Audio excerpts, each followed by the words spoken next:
Um, Welcome to the third episode of The Devil's Advocate. As you might have noticed, this is the first one in English. Since our guest here is not from the Netherlands, we have with us today Stratos Mitaros. He's has a bachelor in artificial intelligence at the Rijksuniversiteit Groningen. And today we're going to talk about artificial intelligence and ChatGPT. And the reason why we're picking this subject is because most people must have seen it. This funny little chatbot and all the funny things it can do. It can write poems, all those things, but it's actually quite a bit more. And therefore, it's about time we do a discussion about what it really is, what its potential benefits, what its potential threats are, and what were potentially interesting way of looking at the subject. So, welcome, Stratos, and feel free to tell me a bit about yourself. What are you doing? What you're doing in the space, and Right. Yeah. Thank you very much for having me. First of all, that is, I think that's an interesting topic to first of all discuss amongst people that are relevant and irrelevant to the topic.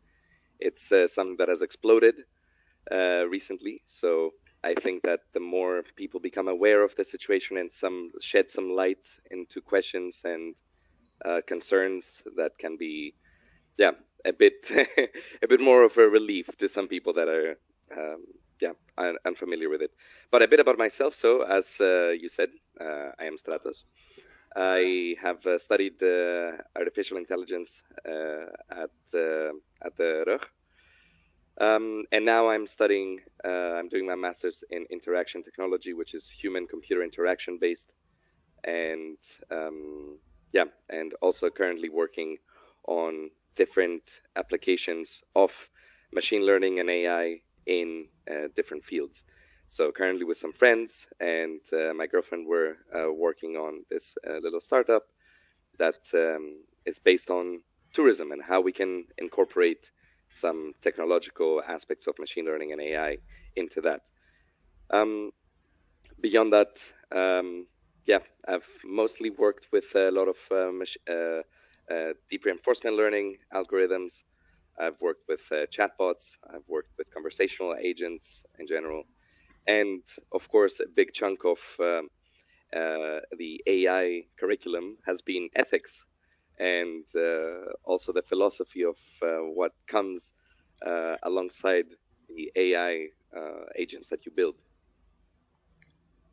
yeah. So when ChatGPT all of a sudden became popular, it's like this is right in my lane. All the things I've been talking about for a long time now. Now Yeah, people can see. That's must be an exciting time for you.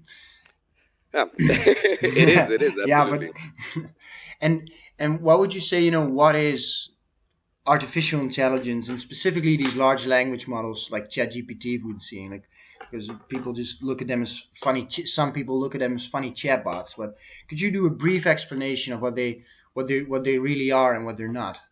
Right. So when we're talking about large language models, we're not really talking about the typical chatbot that some people may have interacted in, let's say, customer support or customer service websites where you just try to interact with a digital agent, and they're kind of, broken. They don't Yes.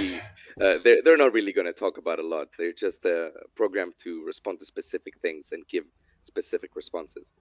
So large language models essentially are trying to observe patterns in what you are telling it.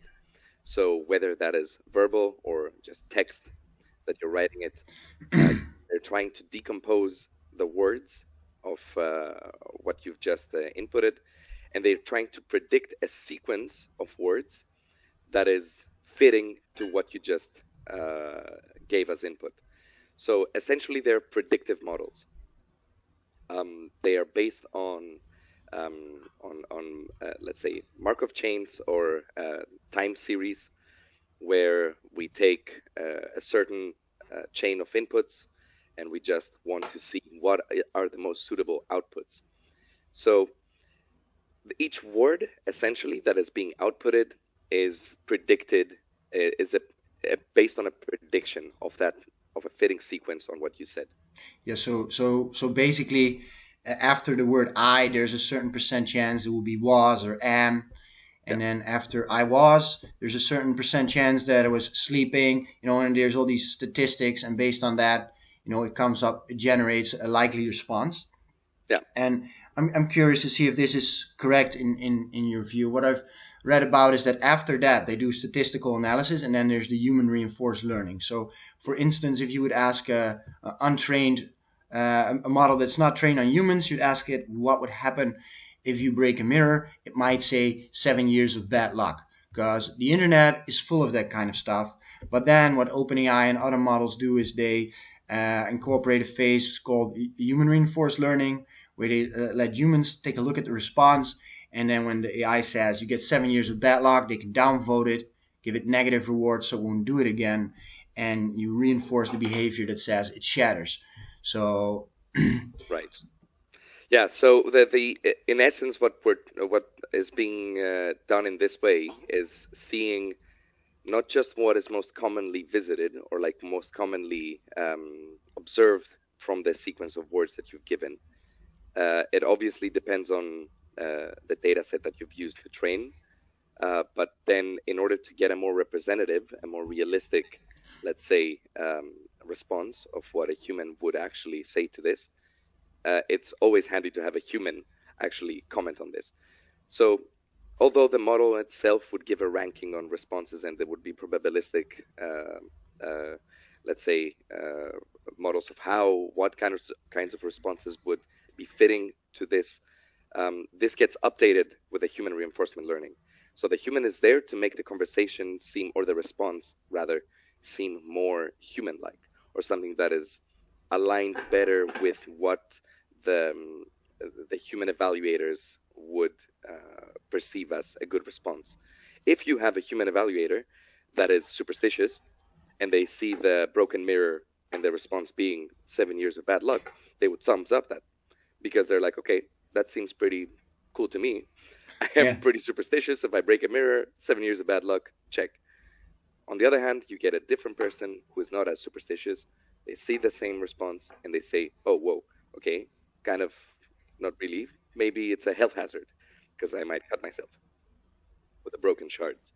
So it really is there to refine the response on a Yeah, more but human. it's very safe to assume that whatever these large language models generate should not be equated with truth. Oh, absolutely not. Because, for instance, I've heard of a thing called the expert paradox, where the AI generates an answer, and unless you know a lot about the field, you are not in a position to judge whether or not it's a good response or not. And a response that says, I don't really know, is likely not going to be upvoted. So I think that, people seeing ChatGPT just making stuff up, which is, I think it's coming from those kind of processes. And what you said with the statistics, people intuitively think, if you have statistics, how good can it get? But apparently, on really large data sets, it is able to do things that you would intuitively never thought of. It will be able to do just by running statistics and Yeah. machine reinforced learning. So, with that said, could you tell me a little bit about what do you think the future of AI holds for humanity? What are the good things that can come from it? How do you see the future going forward? So I am quite optimistic, I would say, with AI and its general applications. I'm not going to talk specifically about large language models, but in general about what AI can be used for.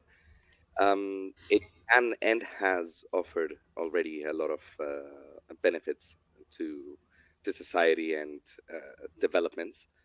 It's being subtly used in most applications or most everyday life, things that we're not really paying attention to, or they're flying kind of under the radar because its purposes currently are quite subtle. They're not overly specified to have this AI overlord or anything like that. It's mostly in small little aspects of our lives. So I see AI as a tool that is able to be evolved and further developed into something that can benefit us all. Of course, as any tool, I think that it has some some margin of error there as well. Like Yeah. there's a chance that, of course, you can misuse that tool. But because I believe that there's gradual changes and there's gradual improvements and gradual advancements, we are kind of able to filter those out, or at least mitigate them to a larger extent. Okay, so basically what you're saying is like, because because humans, they want good things for the world, therefore they will carefully design it in ways that will be beneficial for humanity, and they will steer it in the right direction. Is if I'm getting you, Yeah. is that okay? And when I'm, because the first thing when I saw ChatGPT, my first response was like, oh wow, please shut this monster down. That was my first intuitive response. And then I got reading about it and I thought, oh, maybe it's not so bad. And then I read more, and then I went like, oh, maybe it is very bad. Because, and where I'm going with this is, well, I can totally understand that it would be possible to use AI in a way that benefits us all, make knowledge widely available, all kind of creative tool widely available. What I'm more wondering about is, giving the the current um, environment we're living in, is that really warranted? Will we? Is it really logical to assume that we're going to get the best out of this? And if you take a look at, for instance, social media algorithms, which could be called like a first human real interaction with AI, and see how that went. We all said like, this is going to connect each other. We're all going to be in touch. We're going to do these great things. Communities can find each other. But then, in comes free market capitalism and algorithms that humans don't really fully understand. And the result seems to be that algorithms that drive polarization, that drive, going, um, basically grabbing your attention for as long as possible, with the result, with it really like helping to decay trust in institutions, politicians. We have all these conspiracies that people believe in, and on the other hand, there's some like wacky theories that turn out to be true that were never taken seriously because we were so polarized, and the social media algorithms just keep feeding that to us. So, what do you think will be different this time versus how social media algorithms were incorporated and their results, basically for profit, like stealing attention for profit? What do you think makes that this AI thing will not be a repeat, only more powerful than Mm. what Yeah, happened there? that's a valid point. However, I will assume that when you say this AI, we're going to be talking about ChatGPT specifically, not AI as a whole. I think for the fact that social media, how social media has evolved, it is indeed a bit of an issue. That is something that is not really controlled by the public, though. That is something that is controlled by a hand. You can count the corporations that are controlling that in one hand or two. Yeah. So that is the unfortunate issue with that. That the average person does not really understand what the algorithm directing their social media attention is really doing, and what the patterns they're picking up on are, and all that kind of stuff. With ChatGPT, I think that there is less of a risk of not being transparent. Now, of course, one of the biggest issues with OpenAI and ChatGPT is that it's not so open anymore. It's not really clear what they've done with ChatGPT, but not in the way of how it can be used, but rather in the way that it was built. So I think that having an agent like a large language model agent, it can provide assistance rather than something like what social media algorithms do, which is not really providing assistance. It is really directing focus. So it's as if it's truly trying to steer you in certain directions. With something like ChatGPT, for instance, it could rather be something that it's a tool that you have on the side that you can at some point choose to use in a certain situation or choose not to use it. What is great as well is that at this point at least, if you try to generate, if you prompt it with something, it gives you a response that you think that it's too biased or too narrow-minded or too specific, you can regenerate the response. You can try to be more specific. So it has a bit of more versatile use that I think it kind of allows us to, to kind of skip this very predefined trajectory of how people should behave around it. Yeah, so what you're saying is these large language models, they don't operate to get you to do a certain thing or get Yeah, you to think a certain thing, whereas the social media algorithms, they're designed to capture your attention for yeah, ad revenue basically, and here it's specifically designed to be an assistant. yeah, Okay, yeah, exactly. that's an interesting distinction though. But do you think then that with the advent of AI and all this technological progress, that there will be a few big models out there, or do you think it will truly be a democratization where everybody has their own models, and you're never dependent on a few big companies, like what happened with big tech? Because that is still a danger here, that even though if they are assistants, you still might be dependent on a few models and their whims and how they decided to train it, and without you being aware of how they trained it. Yeah, now that is a, I think that that is a double-edged sword kind of situation. You have, on the one hand, I really want to advocate for the democratic kind of approach that everybody has the freedom to develop and train the model any way they want, and they can properly have all the tools and knowledge available to them to make the best out of it. So everybody can. Nothing stops me from making the next OpenAI model. Let's say, if OpenAI would be transparent and open about it, um, that would be theoretically great. On the other hand, you have the super privatized and centralized kind of power, which is also, I think, the way that things have been kind of working for the past many years. Yeah.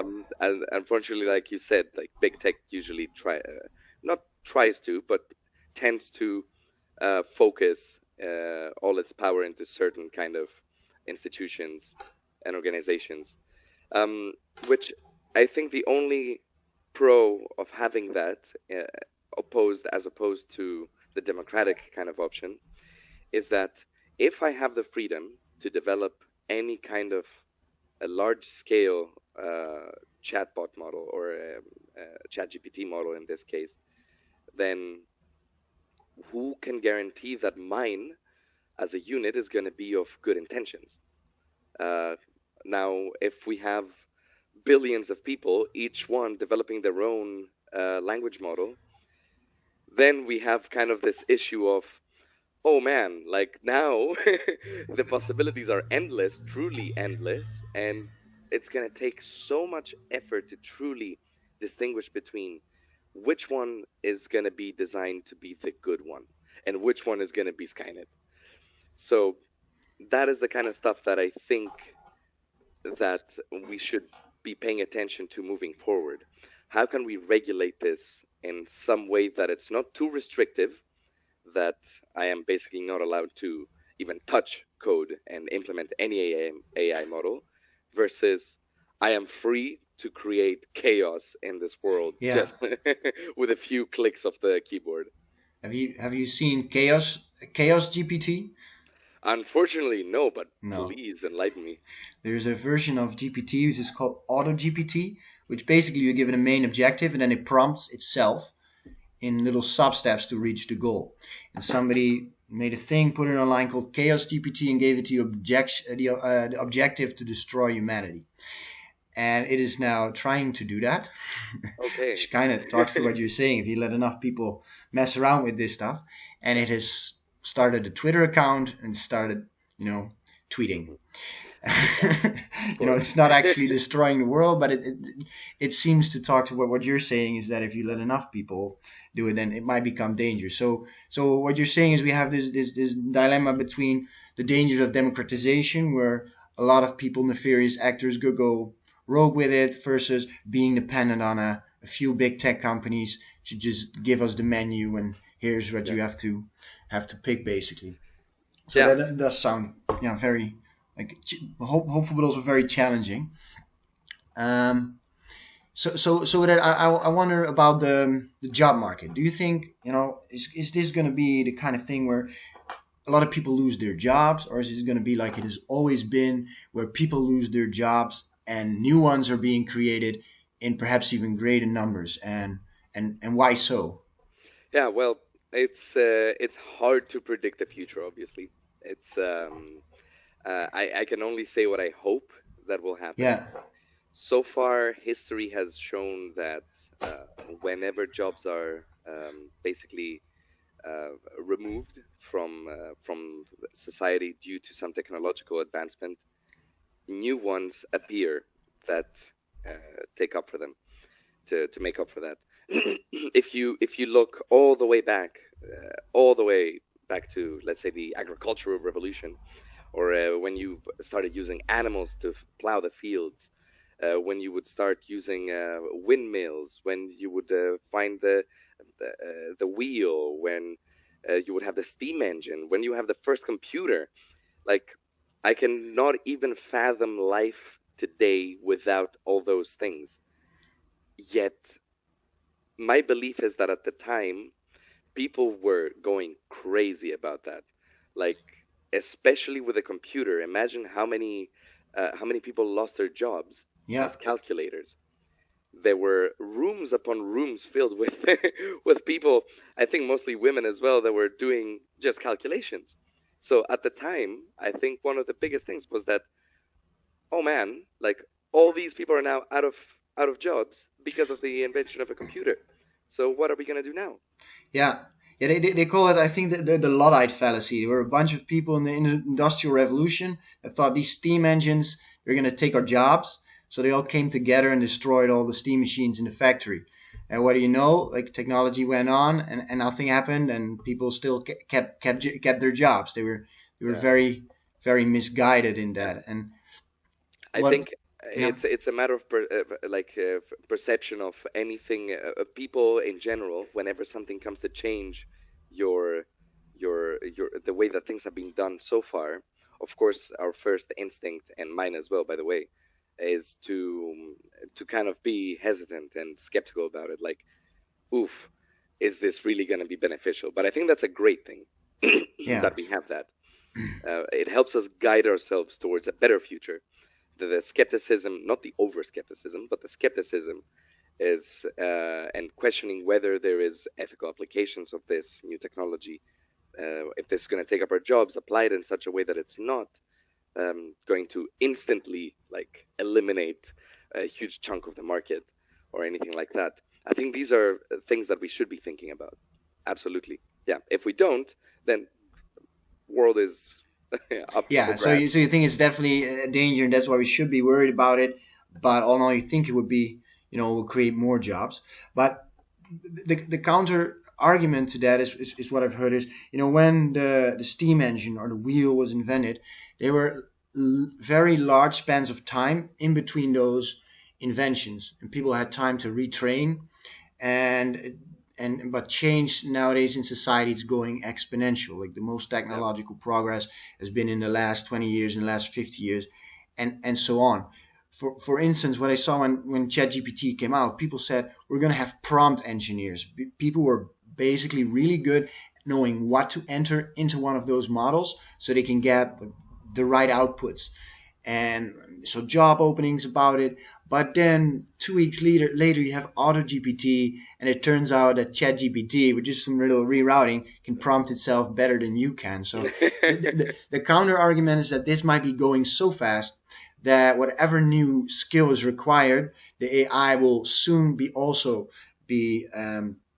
better better at than you, so that humans can't keep up with the pace, and that's the the real danger to worry about there. You have any thoughts on that, or? Yeah, absolutely. I think, yeah, but moving too fast is the problem in this case, as you mentioned. So, going at an increased rate where uh, we're lagged behind too much to be able to process what's happening and to properly be able to adapt to that. Now, Of course, when you see a prediction like prompt engineers, and that is nullified in the next few months, that is a bad prediction. I think that is probably not the kind of job that would be opened clearly and would stick.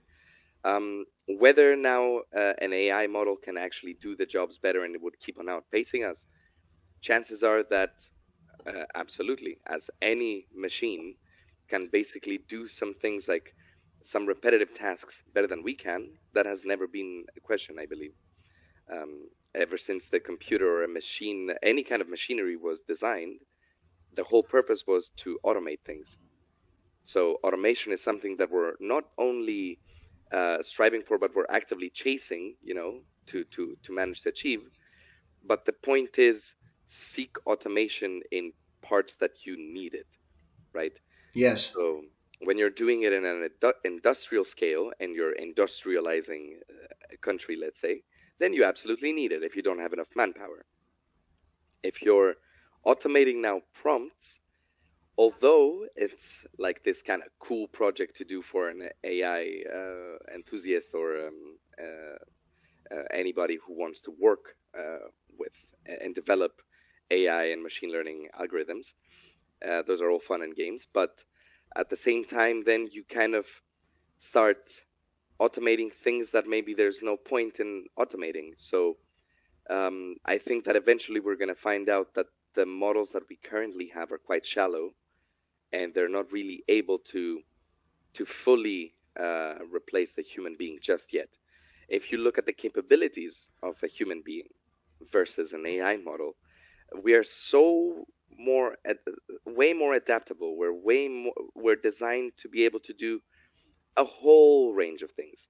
When you look at people and the talents that they may have and the inputs that they bring into the world, it can range from anything physical to anything more mental to anything crafty to anything artisanry. It's crazy. But for an AI model, you need to specifically design and fine tune models that can do certain things. So, especially with language models, we need to kind of understand that this is just word predictions. That, of course, to a certain extent, they have the capability of being very helpful and they have the capability of assisting us in what we're doing. But if you interact enough with ChatGPT, you will see that it's also at some point what they call hallucinating. Yes. Yeah, so especially on a larger scale, you don't want to have one of your employees or one of your tools hallucinating on the job. It's it is unreliable. We're going to eventually now, of course, it's all fresh and great, and people get excited about it. But we will eventually kind of see and start noticing what it lacks. That is not to drop the success of ChatGPT or what OpenAI has done. It is fantastic the fact that we have something like that, and that is something unfathomable a few years ago. But now we have that, but it's not flawless. That's Yeah, exactly. And that's what you're saying is, 1.5 years ago we couldn't fathom this, and now we have it. So what I feel a little bit with some of these AI discussions that have been reading and watching in preparation is that a lot of time people fail to make that leap again, because we talk like, yeah, they're not able to do this, they're only this, and so forth and so forth.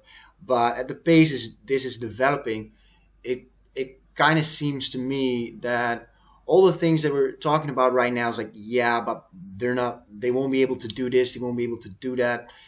Sounds like they might be in the scope of the very near future. So making those assumptions like it can do this or it's only this. For example, there's this thing called emergent abilities that these models seem to show.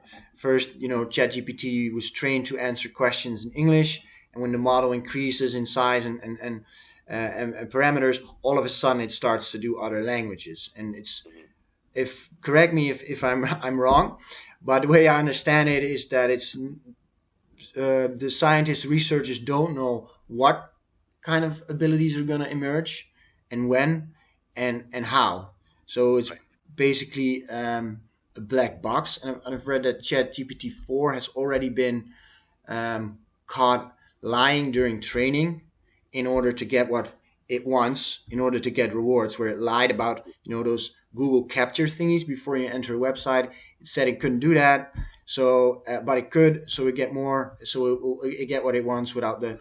So Yeah. it seems to be getting some strategic ability to, because maybe it's good for you to explain a bit more what drives those models and rewards, how that goes. Could you? Yeah. So I think that the of course that is kind of worrying, and especially when you hear or read about this in a sense that, oh, this AI managed to trick people, or it managed to find strategies to dodge certain questions, etc. Um, that can sound, and actually, frankly, is kind of spooky. But not because this GPT model is actually all of a sudden capable of doing this. Um, I will give you an example of a model that I was working on for a long time, which was a deep reinforcement learning model that was trying to train a a bionic leg to walk, to essentially just have a normal human gait. Um, the way that we were training this model was based on real data, and of course on some reward functions that we designed for it. What you would notice sometimes the robot or like the simulation doing is, instead of walking to its destination, it would even try to launch itself, to like jump to get somewhere. I would think that's kind of weird. Why the hell is Yeah. it doing that? I literally told it to walk. Okay, cool. So it would try to launch itself. Some other cases, it would try to like walk on its knees, or it would try to find some creative ways of getting to a certain distance as quickly as possible. So that means that I did not properly explain to it what I wanted it to do. I wanted it to walk, not just get from point A to point B as quickly as possible. But that's what I was rewarding it to do. I was telling it, this is this is what you should be doing as quickly as possible. So at the end of the day, it was not the AI model that managed to outsmart me, but it was me who I did not really properly establish and explain what I wanted it to do. One one way of looking at it as well is actually speedrunners in video games. I think that is quite a fun. I don't know if you've ever watched a speedrun. No, I haven't. Well, it's extremely entertaining because you will see how people can break a game in order to get to the final goal quickly, Yeah. in the quickest time possible. So, if an AI model were to do this, would you say I'm terrified? Perhaps so. But all they're trying to do is they're exploiting the already preset limitations and capabilities that a game offers you, and they're exploiting it to the maximum to get to a certain point as quickly as possible. Of course, that takes a lot of skill, that takes a lot of knowledge of the world you're in, and takes a lot of trial and error. Yeah. Now, with a language model, chances are that the way that it's being trained and the way that it's being rewarded for its behaviors, it is not exactly aligned with what we want the outcome to be. So that is something really, really tricky that scientists are trying to achieve, I think, for a long time now, and they should keep on trying, which is something that's called the alignment problem. Now, with the alignment problem, we're trying to align the AI's behavior to our desired behavior, or to the outcomes that we would want it to do by design. Um, Although that can sound, kind of, oh, whatever, man, just tell it to respond and like sound like a human. When you have to represent it to a machine does not just get the, oh, whatever, man. Like Yeah. You can't just type in help humans yeah. function, like, and Yeah, if human sad, then try and make happy. That is a Yeah, yeah. So basically, the way I understand it is this: you have a model, and you give whenever it shows the right kind of behavior, you reward it, and then it gets reinforced. Mhm. So you can't literally give it a goal, like as in for help humans, because that does not work for a computer. You need to reward it, and then the alignment problem, in the most basic sense, comes in where you don't know how to describe what we really want. So we don't know if the AI has the same objective or is just in the current environment showing the behavior that like kind of seems as if it has the same kind of goal. For instance, we talked yesterday a bit about video games and alignment. You train an AI to become good at a video game, and you Yeah, train it to maximize the score. At least that's what you think. In practice, it just figures out a hack to get maximum score and does yeah, nothing. And just right before it dies, it pauses the game like I didn't die. So you yeah, think it's trained on, but so it's true you don't know what its goal really is. You can yeah, only observe. yeah. I think for the example that you just mentioned, I remember there was this AI model that was being trained to succeed in Donkey Kong, the original arcade Donkey Kong. So in that game, you get rewarded points by doing certain things like reaching the end of the level, but also jumping over barrels. So what this model would end up doing is would just sit at one platform, wait for barrels to come down, and would just keep on jumping over them without ever reaching the top of the level. Yes. Now, although that model would have like an extremely high score by the time that it would get up to the end of the level, it would essentially never do that because there's never an incentive to stop going and to stop jumping over the barrels unless you have a timer or something like that. Yeah. And I think that is exactly my fear with the whole AI and alignment thing, because a video game is a very controlled environment. And even though it's a human error, we specified not, we didn't reward it for going to the end of the level, we rewarded it for score, therefore it doesn't show the behavior. That when you get AI in the real world, and especially general intelligence, so not a chess computer that does one thing really well, but something that does a lot of things, it's seeking reward. It's trained to maximize reward. So in the real world, how if we can barely do it in video games without getting unpredicted surprises, how would you, if AI gets increasingly competent and intelligent, how will we not know that it is it's come up with terrible conclusions that we maybe literally train it on, but never for us intended to, because you can say, train an AI model to, for instance, get your grandma out of the house, and then in the meantime it runs over the children. It doesn't give a because you didn't specify it. Yeah, yeah, or it figures out bomb the house and your grandma will be blown away. There's so many things. Reality is so infinitely complex that it's very very much harder than in a video game to come up with all the unknown things that are undesirable for humans that do stem from your literal way you've been rewarding it. yeah, um, and especially, um, what I've read is that if those AIs become smarter, they might even get incentivized in a training environment to do what we think it wants to do. So as soon as we let it loose, it will be able to get its reward maximized. Because if it doesn't, it will never be released. And once an AI, this is hard to think about for I think most people, becomes sufficiently smart, it might come to those conclusions, or even conclusions we've never thought of. What are your thoughts on, like, not just a language model, but super general intelligence doing some really wacky shit that we haven't predicted? yeah. That is a fear to be had also in the AI community. I think that's why ethics and a lot of philosophy and psychological aspects are taken into account when studying this this field. It's as you said. life is way too complicated, way more complicated than Donkey Kong.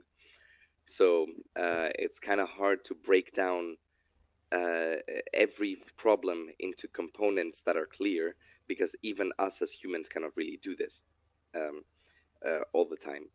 Even if I have to move, let's say my couch outside, my goal is to move couch outside, but sometimes in the moving process I will smack the wall and I will chip a part out of the wall. Like, man, now I ruined my house. And then I will keep on moving it, and then I will scratch a surface of something else, and I will be like, oh man, now I ruined this furniture. So these are errors that they come to exist because we cannot really fully decompose issues into some core, let's say, into some smaller problems substantial enough to describe life in general. Even if we try to do that, I think we would end up with an immense amount of sub problems that need to be solved at the same time. That is something that would be the only thing that kind of worries me about the speed of development of AI. But I also noticed that how much research is being done into that. The way that we try to understand ourselves as human beings, first of all, because when we're trying to make an AI model, we're only trying to simulate us, but better, from the way that it's been done so far. So I think that we're not even going to be able to release an AGI model that is able to take over the world unless we figured out how to do this ourselves as well in some ways. Of course, the AI, as you said, might be able to find some loopholes, might be able to find ways to crack the system, but in its training process, like, I don't think that it's going to have substantial information to trick people to pass a test and then wait to be released until for it to achieve its final goal. Yeah, yeah, but That that seems, is still based on the current state of AI. I've read a bit about Robert Miles, and he says there's humans and AI. We have terminal values and instrumental values. Where, for instance, you have an AI that collects stamps. Its terminal value is collect as much stamps as possible, but there's instrumental values, like things it doesn't really care for the sake of it, but because it will help maximize what it truly cares for, which is collecting stamps. And all those instrumental values are things like money, because more money equals more, like ability to collect stamps, power, influence, reputation, the ability to lie, um, having a good reputation. So basically, once an AI will become, not now, but I mean 10, 20 years, sufficiently smart enough, like its incentives, if it's still maximizing for reward, and if it's has superhuman intelligence, it would make sense for it to do yeah, very, very wacky things. absolutely. And, Yeah. I think that even many humans are doing that. I think that beyond the scope of AI, you have a lot of people that are also, let's say, with the stamp collecting. Let's go innocent for a second. Like with the stamp collection, if you have an obsessive human, an egocentric human, who really wants to collect all the stamps for themselves, and they're willing to go to whatever end to achieve that. But isn't that That human, exactly AI? Because you say we're humans, but only better. Isn't like the thing that's human about us is that we have nuances, and I won't go that far. And as a human, you didn't need to specify or write down in your book like I'm against this. It's implied in your value structure. But an AI is exactly that. You maximize it for a reward, and it will work obsessively towards that goal unless you specify other values like don't break this, don't break this. yeah. So Yeah, I think you're right, except for we do have humans that do need to write it down as well. Some yes, we do. humans. Yeah. So if we didn't, we wouldn't have mental institutions, and we wouldn't have psychiatrists that are working towards people solving people's obsessive behaviors or Yeah. abnormally unethical stances.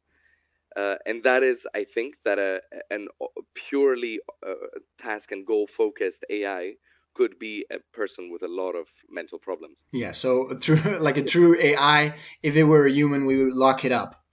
Well, to be honest, absolutely, absolutely. Yeah. If it has the scope and the capability of escaping your control, then yes. But on the other hand, imagine having an individual who is extremely obsessive at your workplace, like working for you and editing your videos, for instance. And they are perfectionists and they want to have the absolute best, like best edited video with the best sound quality, with the best whatever. So you would want to hire that person because you're like, man, I will end up having the best quality videos out there. But if that person all of a sudden starts exiting your office or your room or anything and starts going into other people's lives, and one of your neighbors is being noisy at one of your recordings, and that person like knocks on their door and is like, you either stop that or I end you because my Yeah.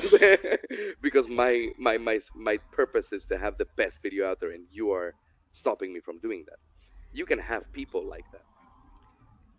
At the same time, you would ideally want to have a person like that who would never threaten or cause harm to anybody else. So that's where ethics comes into this. That is where ethics, also as perceived by humans, comes into that. The fact that you and me might consider some ethical limitations as natural and as unnecessary to write in a little sticky note next to my computer monitor every day just to look at it. Like one into my bathroom, so every time I go in the morning to like brush my teeth or whatever, I look at it, I'm like, oh yeah, I really shouldn't kill people. That really reminds me of Google having "Don't be evil" in their office for Yeah. I don't know how long. Yeah, well, that is something that some people need reminding, I guess. Yeah, but eventually they figured that that mantra was in the way of profit, so they got rid of it. You know. And now they are evil. So, So, I think that in that sense, we need to figure out how to properly add ethics into AI and how people forget about ethics. So that is something that we need to analyze and work towards. When you have when you understand yourself, I believe as a human being, you can better also reflect it into something else. Um, if ourselves we don't really understand how we become unethical. When we say power corrupts, for instance, yeah. that is something that exists and it's inbuilt into our sayings and into our lifestyle. We kind of all know it, but we don't know when it's happening, right, to us. If all of a sudden you gained a lot or I gained a lot of power and I would slowly, gradually become corrupt by it, imagine an AI might end up doing that as well through its training. But if my training process, which for me might take a few years, for an AI might take a couple of days, if my training process is designed in such a way that corruption gets eliminated in some ways, in through whatever means that it has to do with the design of your training, um, then the end product you don't have to worry about it. Hmm. But wouldn't you say that you can only negatively reinforce things you can perceive? So, like a not very intelligent model would lie very obviously, and you could give it negative rewards. But as these models get stronger and more competent, wouldn't it at one point be perfectly logical to expect that they figure out a way to deceive us, to get reward, to get reinforced by telling us lies or do corrupt things that we don't notice? Basically, we're forcing it into a mold that's even more Yeah, potentially more deceitful. How do you take out those kinds of corruptions and lies that we can't? yeah, that is when you're designing an algorithm like that or any AI model like that. Of course, you have to go through training, right? So as a machine learning scientist or as an AI person, um, you you go through a very elaborate process of designing the training of your model, training it not on a full scale, but in smaller chunks. Let's say if I was to start training a GPT model, right? I would start small because I want to also not waste my time. If I have to every time through my trials wait a couple of days or a couple of weeks for its training, then I am not really using my time efficiently. So during this segmented and gradual training, I can notice what strategies and what tactics and what kinds of heuristics the AI finds in order to solve a problem. That is when reward tuning can take place. So if I start seeing that the AI is starting to follow a behavior of trying to reach, let's say, abstract example now, a website that it has to go through a CAPTCHA. So if I see that the AI in its training, it's reaching that point and then it's trying to bypass it, I can tell that it's maliciously trying to bypass it because it reached it, and consciously now it's trying to go over it. If instead it goes there, and let's say it tries to invite me over to pass it for it, and explain to me what's happening and blah, blah, blah, then I can say that it's being a bit more transparent. So it's all about seeing step by step, how is my model behaving? Is this a desired behavior? If yes, then let's continue this path. We will go further into training. We will see if we come up across another obstacle, and we will deal with that when we get there in some ways. It's a more, of course, it sounds when you're reading an article, you will see that an AI model has been trained for X amount of iterations for a crazy amount of time.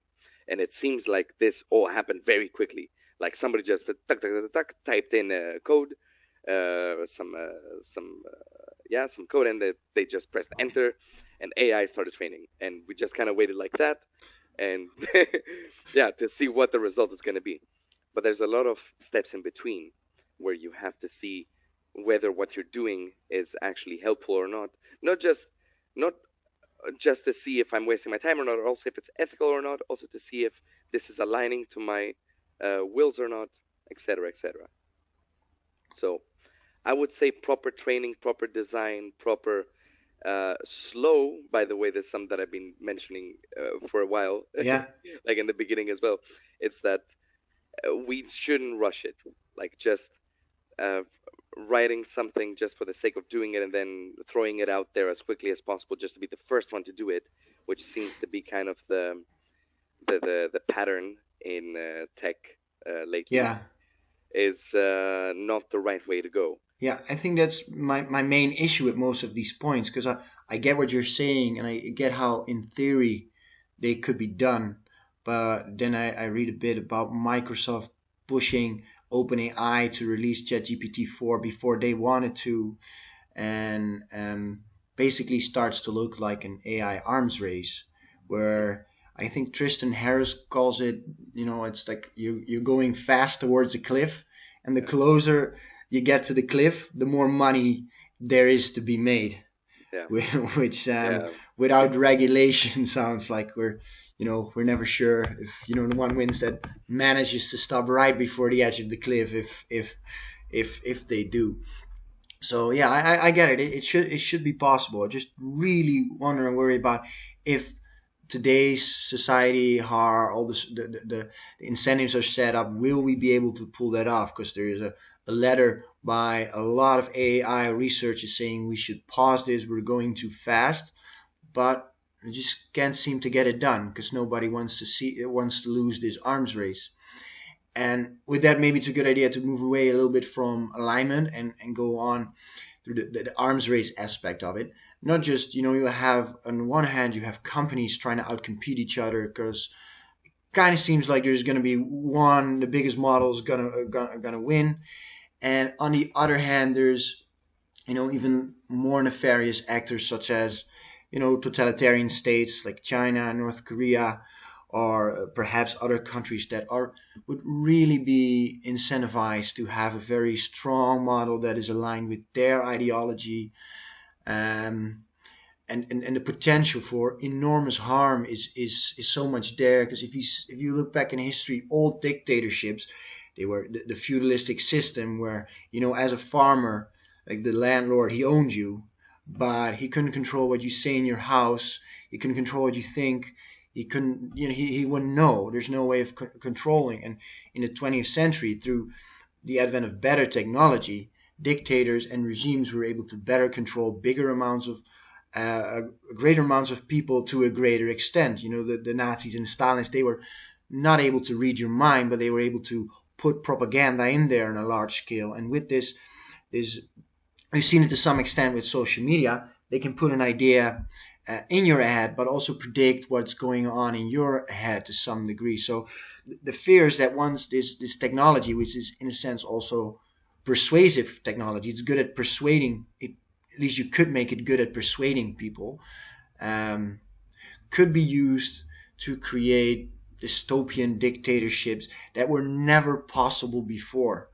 So the thing, and that's why I think I'm in favor of the pause, is there's so much benefit out there, but the worst case scenario is so incredibly bad Yeah. that the expected value of this thing is, let's stop it until we are more Yeah. sure. What are your thoughts? Well, that's actually that is great that you mentioned this now, because yesterday evening I saw this short video of, as you mentioned, well, China, that was, they're incorporating AI into their school system, in a way that they are detecting students' attention. And I'm not talking about like high school or higher education, but I'm talking about primary school. So they're going to children, and I don't know how valid this is, by the way. I should already disclose that it's just a video I saw on the internet, so it must be Yeah, true. no, noted. So, yeah, it's this is an example of this, by the way. That's why I'm bringing this up. It's that the students were wearing like this headband, like an EEG receiver, that just detects activity in your brain, in different areas of your brain. And they used that to determine whether the students were focused, whether they were paying attention to the subject, whether they were drifting off, whether they were activating the wrong, quote unquote, section of their brain for solving a said problem.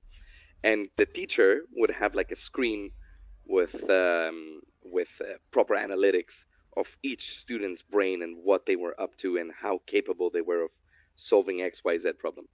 Now, let's assume that this is not a real video. Let's assume that this is a fake video that I just happened to stumble upon on the Yeah, internet.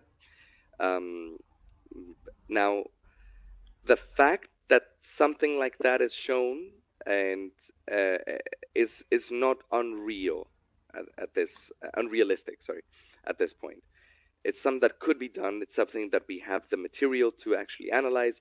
We have been studying cognition for a long time, and we could do something close to this. What worries me about what you're saying is that you're saying the stop, like we should stop right now, and we should take a little break and pause to see where we're at. However, the Pandora's box has already been opened, and things are already flying out of it. And if I say, that is the dilemma that I think many people have. If I say I am going to stop for the better of humankind, and I look over on the side and I ask, yo, dude, are you also going to stop? And they say, yeah, man, I promise. I'm yeah, also going to stop for the betterment of human beings. And like, okay, cool.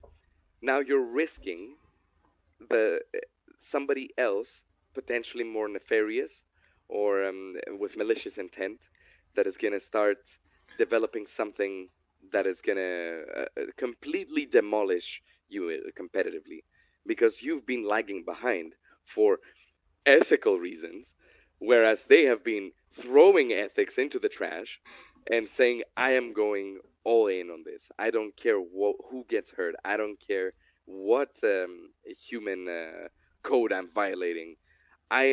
This is all going to be irrelevant when I become the overlord. Um, Obviously, I believe that ethics should always be taken into account. The problem is that sometimes, especially in this global scale, where you have misaligned not just AI models, but people. People Mm-hmm. are not aligned with one another. We have different ideologies, we have different religions, we have different everything, which is wonderful and a bit terrifying at the same time. When you have somebody who is fanatically against you or against your ideology or whatever, then they might go into extremes to ensure that you are out of the picture or that you are uh, assimilated with them. Then the problem is not really AI. The problem we're kind of, yeah, it's about what we were saying before. You can have a tool.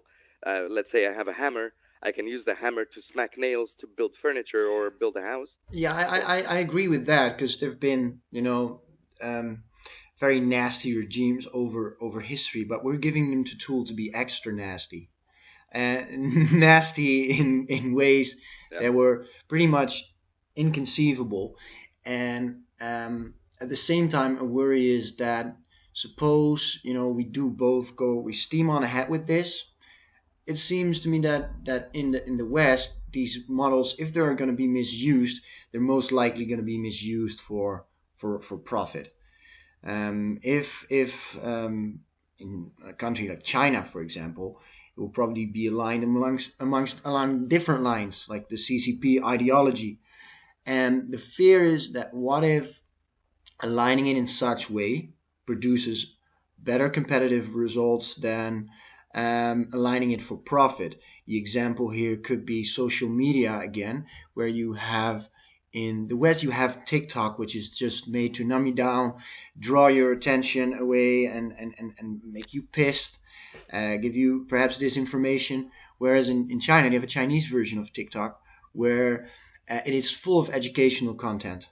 If you're on it for too long, it will say, "Hey man, you're on it for too long." While in the West, we nudge people to subtly, get more hooked. So the fear is that if a system that doesn't really benefit us as individuals works on a system level scale, we might be effed in the A.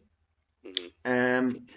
And a similar thing you could see happen during the COVID lockdowns. COVID happened, China clamped down on it super hard, seemed to work, and the rest like, what do we do with this? And some countries mimic China more than they would have if they hadn't seen that because it seemed to work. Well, very luckily, the Chinese response to COVID didn't work out in the end, so that's a win for democracy. But with this persuasive AI, Windows communistic regimes work really well because the problem has always been with those totalitarian regimes is a lack of information and processing. You want to tell everybody what to do, but you as a central power don't know what's best for everyone because you don't know what this farmer should grow in his field because the farmer knows best. But with AI, it might give a very strong competitive advantage to exactly those systems that are detrimental to humanity itself. Right. And that's a big worry, I think, that it will Yeah. give the wrong kind of systems the thing they've been missing, the missing little piece. Yeah. I think that's once again using AI as a tool, but then you're using AI as a very spooky tool. Yeah, but won't regimes like that be incentivized to do it? Why would Of they course, not? of course, and they most likely will. Um, when you have a tool that can properly, uh, kind of extract the information from every edge of your of your country, then why wouldn't you use it? Why wouldn't the Netherlands use it? Why wouldn't the US use it? Why wouldn't China use it? The problem is the intent in that sense. Um, the intent, I am in no position to say who is right, who is wrong. But I am in a position to say how can I ethically use a tool when it's going to be detrimental to my to the user or to some other party that is directly affected by it. Let's say if China were to use it, let's say, or any, let's forget China for a second. Let's say any authoritarian regime is going to use it for better management of their of their country, of their nation, then it's in a way no different than a democratic system using it. because they're just using a tool. It's the same way that they're using a road, the same way they're using a car. But it's a means to an end, is how they will portray it. It's a means to an end. What is the end in that case, though? The end for a totalitarian regime is to further assert their power. And for authoritarian regimes that are saying, they have clearly stated that they want, their goal is to spread themselves all around the globe. I am not going to mention names, but I think we all know who the guilty person is in that sense. Then, then yeah, it becomes problematic, because then you're saying it's the same thing that we had after World War II with nuclear weapons and during the Cold War. There we had a new technology that could, literally with the press of a button, annihilate the globe, not just with an AI way, which is a bit more of a dystopian scenario where you would still be alive, but you would be living in this unreal kind of cyberpunky kind of situation where your rights are forfeit and your life is governed by AI. In that sense, in the nuclear weapons case, you would just be annihilated, just burnt out of existence. Did we end up being annihilated then? Not yet. Yes, so far the genie's in the bottle-ish. Yeah, ish. But that is because of mutually assured destruction. If it were not for that, I do not know what would be going on. But mutually assured destruction is what kind of keeps things at bay. Although, at the same time, you have examples of, let's say, the US waging wars in the Middle East and not really dropping a nuke on them, where they could have. Okay, does that make the US a good guy?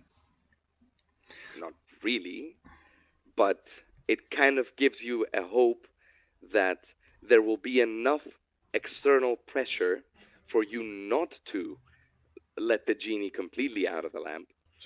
So you're saying we should treat AI with the same level of seriousness, of gravity, in order for even malicious actors to realize this is a no-go?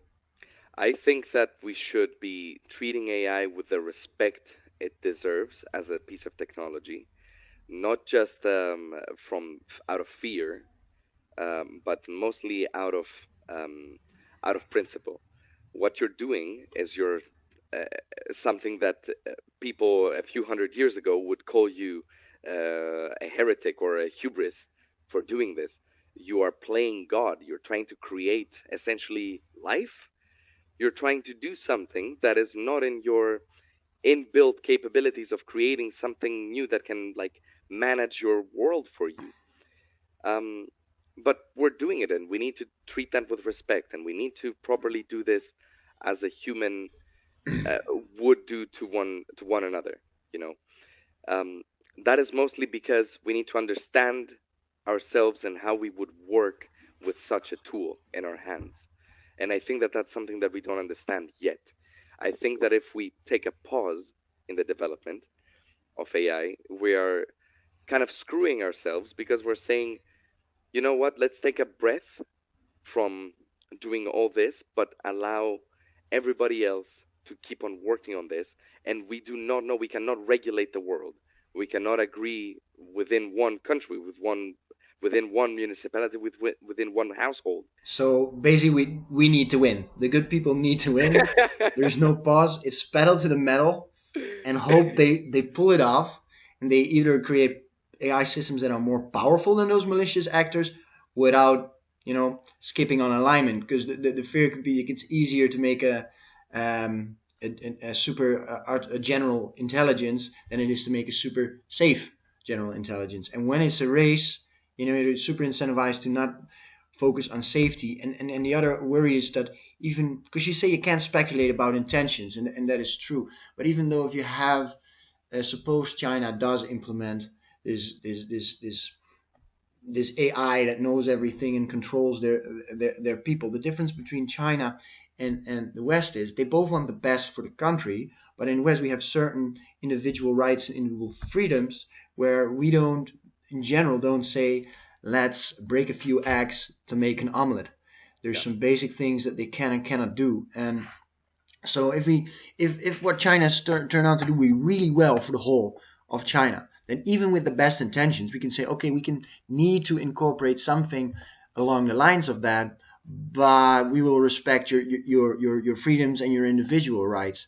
But then what you're basically doing is installing everything that's needed for such a regime, and it's just they call it a turnkey dictatorship. It's just Yeah. everything's there. We have the surveillance capitalism, but as long as there's good intentions, it's fine. But as long as it's not, then even if the people mean well, for instance, in a pandemic, you can say some freedoms needed to be taken, some maybe not for the common good. That's with the best of intentions, but with the worst of intentions, when a cold war heats up, there's just no knowing whether or not that's Yeah. gonna last.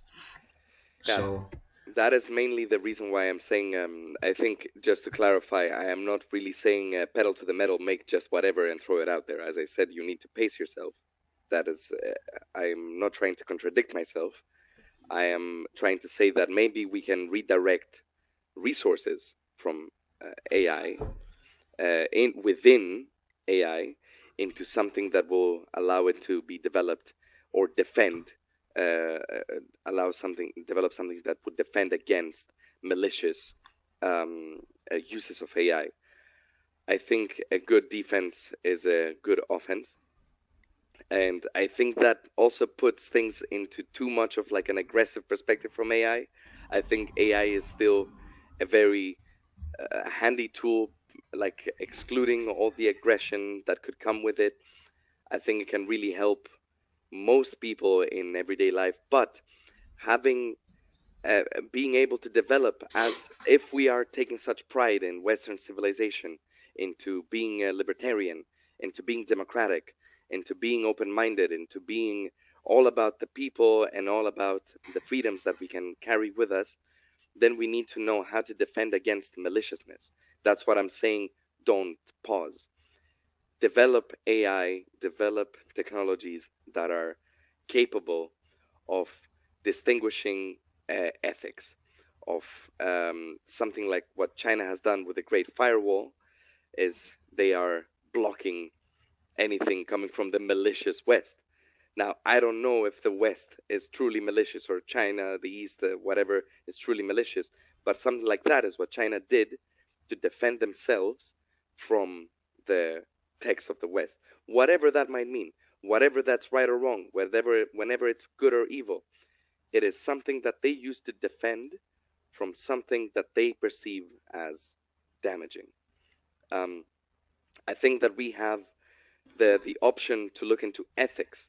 We have we have discussions about how things can be used in a wrong way. We have examples, but what worries me is that the West is being a little pretentious in that way as well, because we're also still encouraging people to keep on doing the terrible things that they can do with AI or with tech or with whatever. We still have cases where people are misusing technology for their own benefits, like you said, for profit that is pushing their own agenda, their own yeah. personal agenda.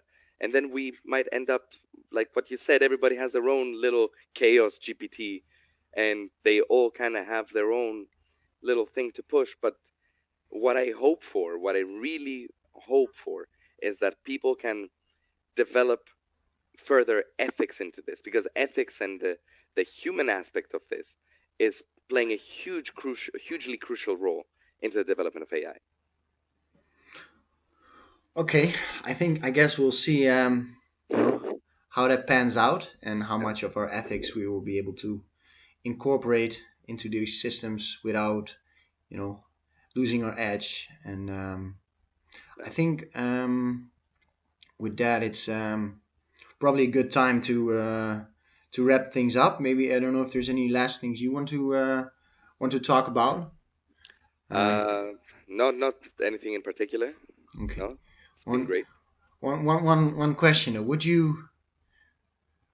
would you do if AI replaced you? If AI replaced me, well, I Is would say, your job, yeah, your skill set? yeah. I think that first of all, it's something that I would have to understand why it's replacing me. Uh, if an AI can replace me, then it means that I'm not contributing something novel enough. I would have to find a way that I can still use my skill set as Stratos, but use that in such a way that it would be irreplaceable. Everybody is replaceable in some way. But if an AI were to replace me, I would honestly, first of all, go cry in the shower. Yeah. And then I would contemplate and think, okay, how can I make myself truly different? Why was I replaced? What is it that it did better than me? And am I still capable of doing better? And if the answer to all of that is no, I would just make a new AI that would just take that one down, and then. What if AI makes better AI than humans? Well, man, we are a few billion, and it's one. I believe that we have power in numbers. If everybody makes their own chaos GPT, then we can all have It's our gonna own little be army of AI be against one big party. yeah. Yeah. Yeah, that would be a world to live in, man. Yeah. That Would is. you like to live in a world? Because that's another thing people sometimes worry about. That even the best case scenario where AI solves climate change. It solves a lot of challenges that humanity have. I don't know if you're a Rick and Morty fan or Man. if you recall the episode with the dinosaurs. Is super intelligent dinosaurs from another planet come in and they say, humans, don't worry, we got your shit, just go home. Beer at the bar is going to be free from now on. Everyone's happy, but before you know, the president is going crazy. Like, I want to pretend to have solutions to problems we created and Yeah. feel good at the end of the day. Of You know? course. Of course. That is I think first of all, I think it's misconception that AI is gonna find the solution to problems. No. AI is not gonna find solutions to problems. Humans are gonna find solutions to problems with the help of AI. AI continues to be a tool. And if it comes to the point that it becomes sentient, it's no longer something that we should address as AI. It becomes something completely different. That is way far into the future. I do not know what will happen then. I am still optimistic about that one. But until then, AI will assist humans in finding solutions. The same way that computers are not the things that run the world today, it is still people using computers. It is still people writing algorithms. It is still people that are having the final word in everything that's happening. And I think that should still be the case until proven wrong. Yeah. Okay. But I would still enjoy living in a world with AI, man. Yeah. I am very. How can I not see like an like an AI assistant that would be able to just like be here and help me out with things, and I will be able to be like, hey, man, thanks so much for doing this blah blah blah thing for me, and be like, yeah, no problem, dude. And then I would take my bionic ass chair and I would just like roll outside. I would put on my bionic legs. And I would just like hop into the distance. It's a crazy new world. It is something that we don't have right now. It's a Yeah. child's dream. Yeah. It's very curious to know. Nobody knows what's going to happen, and what if humans, if a lot of problems get solved, what new things will we try to pursue, and will those be productive or destructive? Will be very interesting to see. I guess we're just going to have to see Yeah. and stay vigilant. Final question: what do you think the average person should do with this? Suppose you're somewhat tech savvy, and you don't know what to make of this AI. How would you incorporate it in your life, in your career, so that it actually benefits you? Yeah. So I'm assuming we're talking about ChatGPT specifically. How can it help the average person? I think that if anything that does not have has nothing to do with absolutes, let's say absolute truths, AI is or a ChatGPT is not ideal for that. So I would say avoid using it as an alternative to search engines. Very good. Yeah. That is something that people should not really do. Entertainment, why not? I think it's still great fun. I think recommendations. I think some sort of not guidance, but in a way perspective can be interesting, but never, ever, ever take it as absolute truth.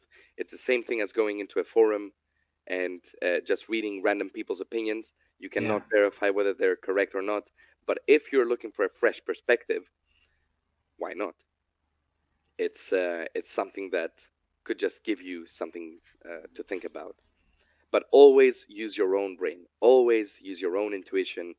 Don't blindly trust anything, not just AI, but use your brains. Well, thank you. Wise words. So again, Stratos, I want to thank you immensely for taking the time to do this interview with me. As I think it's been a good talk, a broad talk, and I hope this can be a bit of a start for people who are using it or interested in it to get a bit of better grip on it. So thank you a lot. Thanks again. Thank you very much for having me, man. It's been a very interesting conversation. I think that it's something great that you're doing in your podcast to have this out there, to have topics like this out there. It is necessary. It's helping people use their brains, and as everybody should. Okay, thank you. Thank you. Well, with that, have a nice day and talk to you later. Cheers, man. Likewise. Hey, bye-bye. I'll see you.